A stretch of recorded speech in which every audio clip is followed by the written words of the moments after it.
Alright, welcome to the Constantinople News Podcast. I'm your host, Jan Blaktus Makremboltitus. And I'm the inferior Slavian co-host, Ljubo Miladis. And we're coming live from some relevant and most definitely not falsified or biased news of the times. So what are we talking about today, Ljubo? Today we are talking about the fall of the most dopest, most radical, and bodacious empire, the Byzantines, to the Turks. Dope. So what were the Byzantines about? They were all about preserving the Roman legacy and reuniting the Roman Empire. Alright, what were the Turks about? They are the last Islamic caliph of the medieval era, and they were about spreading the word of Islam. Alright, so what was the state of the Byzantine Empire around the time of its downfall? They were in a state of decline, losing most of their Asiatic territories to the Turks. They were losing controls of the Kievan countries, and the most important trade routes were no longer routed through Constantinople. Oof, those Italians are stealing our jobs. Yep, sucks. Alright, what about the Turks? The Turks were very prosperous at the time. It was at the height of the Ottoman Empire, and they were spreading Islam and the control of their empire to many new territories. Alright, so was the fall of Constantinople like the beginning stage of the downfall of Byzantines, or was it like the final blow? It was the final blow. After that, they were done.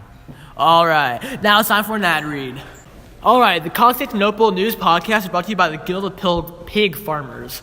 They have pig meat in every way it's cut. Come before it's all gone. Located in the Bosphorus and the fish market. It has the best bacon, ham, whatever you could possibly need from a pig.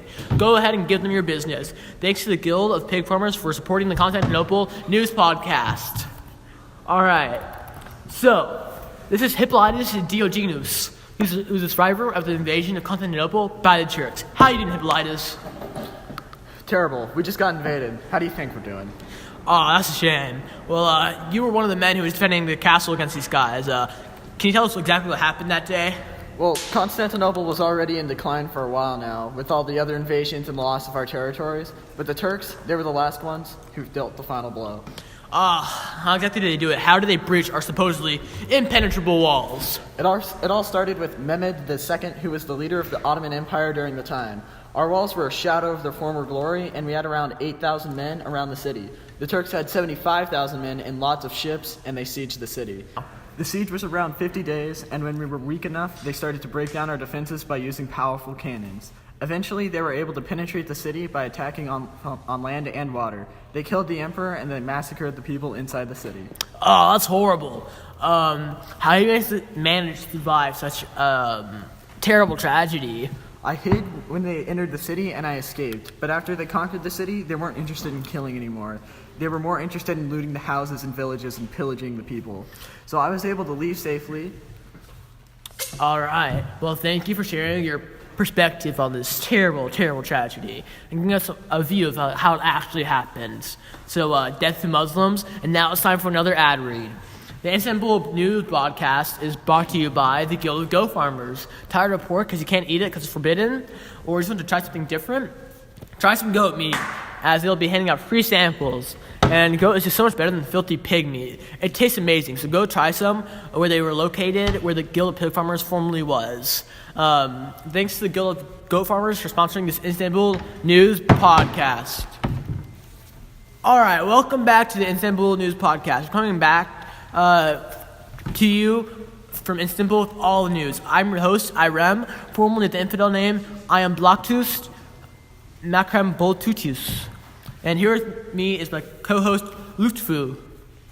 Right now, we shall talk about the state of the Byzantine Empire. Well, actually, the Byzantine Empire doesn't exist anymore. And now that it's Constantinople, the Turks can now change it to Istanbul, the greatest name possibly ever to be named. And the area is now under Turkish control, and no Christians allowed. Now, the Turks have stopped looting the area, and they're letting the escaped and people who paid their ransom go back to their homes.